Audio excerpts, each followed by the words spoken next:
ॐ अज्ञानतिमिरान्धस्य ज्ञानाञ्जनशलाकया चक्षुरुन्मिलितं येन तस्मै श्रीगुरवे नमः। नमः ॐ विष्णुपादाय कृष्णप्रेष्ठाय भूतले श्रीमते भक्तिवेदान्तस्वामिन्निति नामिने। नमस्ते सारस्वते देवे गौरवाणी प्रचारिणे निर्विशेषशून्यवादी पाश्चात्यदेशतारिणे। जय श्रीकृष्णचैतन्य प्रभु नित्यानन्द श्री अद्वैत गदाधर श्रीवासादि गौरभक्तवृन्द। हरे कृष्णा कृष्णा कृष्णा हरे हरे, हरे Ram Ram Ram Hare Hare. Hare Krishna, please accept my humble obeisances. So today let me start my session from telling a story. So in this story there is a guru. That guru is so powerful and that we can see his aura. So aura, some kind of light behind him. So that much powerful personality a guru is there. He is so successful that he have so much of disciples who will follow him, who will listen to his orders. Like that a guru is there. So a normal person who wants to get success in life, he meets that guru. He asks that guru, what is the secret of your success? So I want to know that particular thing which you do which gives you success, which makes these people follow your orders. Like that he is asking. So that guru says, you do one thing, come to my ashrama, stay there for some months, you observe what I am doing, then you yourself will understand what is the secret of that success. So that person goes to the ashrama. He will not do any service, he will just observe. So he is observing that guru is waking up early in the morning, he is doing Mangalarati, so he is giving Bhagavatam class, chanting. So generally what all devotees will do, he is also doing that same thing. So he is guiding his disciples, he is giving darshan to others, he is reading books, this kind of duties he is performing. So after 3 months, that person goes to that guru. I am observing you for 3 months. I don't see any abnormal activities or something special that you are doing. You are doing things which usually devotees do. So what is that special thing that you are doing which is the secret of your success, he is asking. The guru is saying, please observe more properly. So you be here for some more months. Observe again, then come to me, like that he is saying. So he is observing for some more months. At that time also he is seeing the same thing. He is performing his duties routinely. So after that again he goes to that guru and he is saying, again I am not seeing any different things that you are doing. The guru says, the secret of my success is consistency, the regulation. I am following the same thing again and again daily with pleasure. I am not doing it out of any compulsion.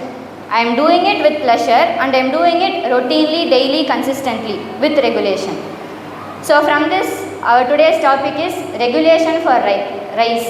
So regulate to rise. He is doing something regularly, he is making regulation in his daily activities, so he is getting success. So regulation is the key for success. So we will see how Krishna is telling it in Bhagavad Gita.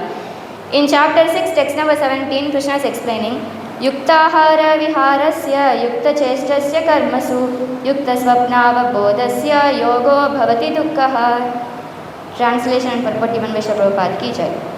He who is regulated in his habits of eating, sleeping, recreation and work can mitigate all material pain by practicing yoga process. So now we saw a story. From this, can anybody say what is the real meaning of regulation? What can be the meaning of regulation?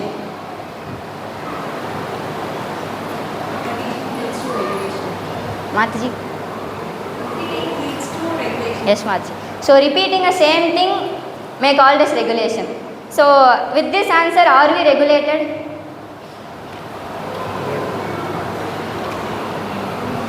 Are we regulated? No, we are not regulated.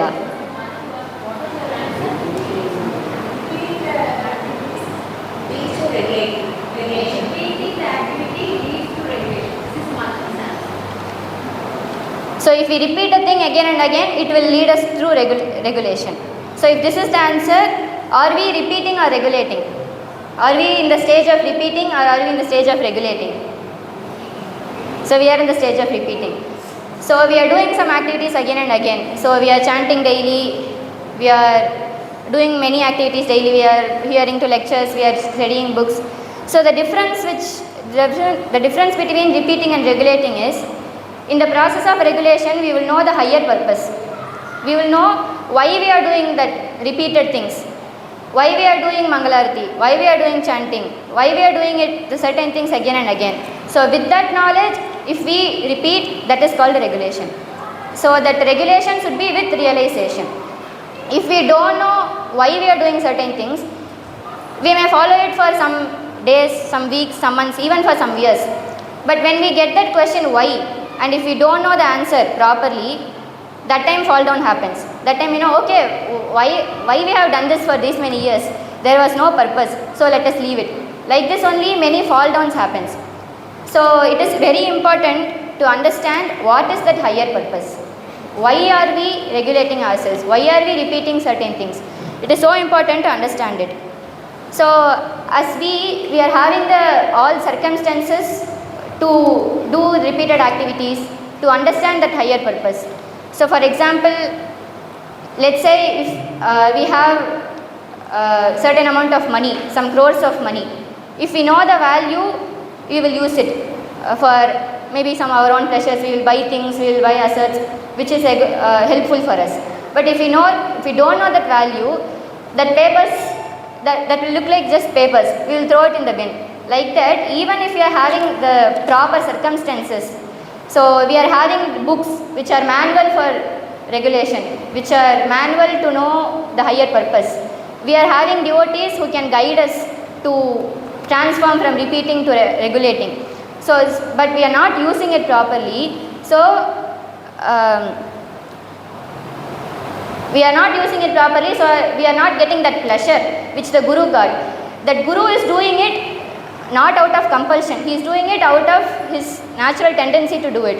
But we are doing it because daily somebody has to tell in the morning, chant loudly, don't sleep, don't speak while honoring prasadam. These are all things we often hear, but we are not following it because we don't know that higher purpose. Maybe we know theoretically that prasadam is equal to Krishna, so we should not offend Krishna. These and all we are know. But we are not realizing it, so we are not following it. For chanting, we know that chanting is the ultimate purpose of life. 2 weeks ago, Radharani Machi took one class. In that, she explained what is the importance of holy name and all.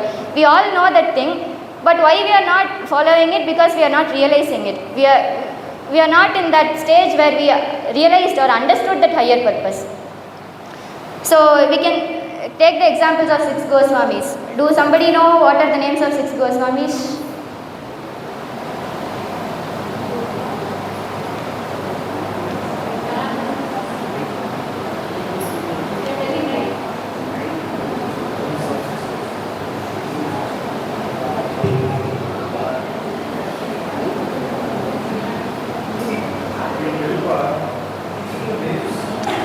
Okay, so for these 6 Goswamis, there is a beautiful song glorifying those 6 Goswamis. That is, in that song, there will be glorification of those 6 Goswamis, what are the activities they perform. In that one verse, it is given, Sankhya Purvaka Namagana Natibhi Kalavasane Kritau Nidrahara Viharaka Divijitau Chatyanta Dinau Chayau. So in this verse, it is explained that they are doing activities. They are doing Nama which is chanting, Gana, they are singing about glorifying Krishna. Natibi is offering obeisances to Krishna. We are also doing the same thing. Morning we are doing chanting, we are singing about Lord, we are offering obeisances. But they are doing it with pleasure because they know that higher purpose. We are not doing it with pleasure. So we are just following it as a routine day of life, maybe out of compulsion, or sometimes we are asked to do that, so we are doing it. So they did that with ecstasy. For example, one of the Goswamis is Raghunatha Dasa Goswami. So he was the son of great merchant or great king. So he was so rich, he had all the opulences. But he wanted to be the servant of Chaitanya Mahaprabhu. He wanted to go with Chaitanya Mahaprabhu. But Chaitanya Mahaprabhu said, it's okay, you be in your normal life and perform devotional service for me. But after a certain stage of time, he went to Puri. In Puri, he stayed there. He was so rich before, but after that, he just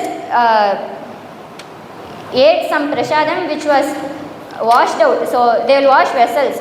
From that, some parcels of rice will come. So that was his meals. That much austerity, that much regulation they took because they knew the higher purpose. They knew why we are doing it. They really realized it. So they were doing it. So it is important to understand that what is higher purpose. So we are actually daily reading what is that higher purpose. It is for the pleasure of Krishna. Where we are reading it daily. So in Sankalpa Mantra we are saying it daily that in this particular moment, in this time, I will do services for the pleasure of Krishna. But are we really doing that for the pleasure of Krishna? Sometimes we may tend to do for our own popularity or our own satisfaction. Maybe sometimes if we do certain things, we will get okay, we are regulated in life, so I am happy, I am fulfilled, I think I am perfect. So like that sometimes we will tend to do. But what's the higher purpose is, we have to do it for the pleasure of Krishna. So in Upadeshamrita introduction it is given, in all spiritual affairs, one's first duty is to control his mind and senses. So controlling mind and senses is regulation. We are regulating our senses. We are saying that we should eat only prasadam. We should sleep only at this times. So we should not skip Mangalaratis. So we should not do recreation which are harmful for our devotional service. So like this we are having regulations. That is the first step in our spiritual life. So where spiritual life starts, we have to regulate everything. So since we are aspiring devotees, we are tend to attain the perfection of life by pleasing Krishna. So it is so important for us to regulate our habits. So for regulating just for our own satisfaction and just because those are rules and regulations, in Upadeshamrita it is said as Niyamagraha and Niyamagraha, just following it as mere rules. So mechanically, morning I am waking up, I go to Mangalarati, like this I will do Arati, then I will come, I will do chanting, I will close my eyes, I will do chanting. Like this it is Niyamagraha or Niyamagraha, not following the rules. But the proper way to do is, we should do it with the knowledge of higher purpose and properly also. So even our Guru Maharajas, they all attained perfection in life, but still they are regulating, they are doing Mangalarati, they are doing all the things which we have to do. So this is to set an example. So we should also be regulated in our life. So to understand this theoretically is somewhat easier only. So that we should do it for the pleasure of Krishna, we should regulate our activities. But to understand it practically, we have to read more books, we have to hear more lecture, we have to get guidance from senior devotees with our own difficulties and all. So let's make our hearts open for those realizations. Let us do those repeatedness and also seek for the higher purpose. So devotees who already know the higher purpose, they are saying that every day is a blessing, because every day they are having an opportunity to do those sadhanas. So every day they are thinking that as Urchavas. So every morning they will come happily to Mangalarati. So that we get only when we know the higher purpose and when we do it properly. So we will seek for higher purpose. Thank you.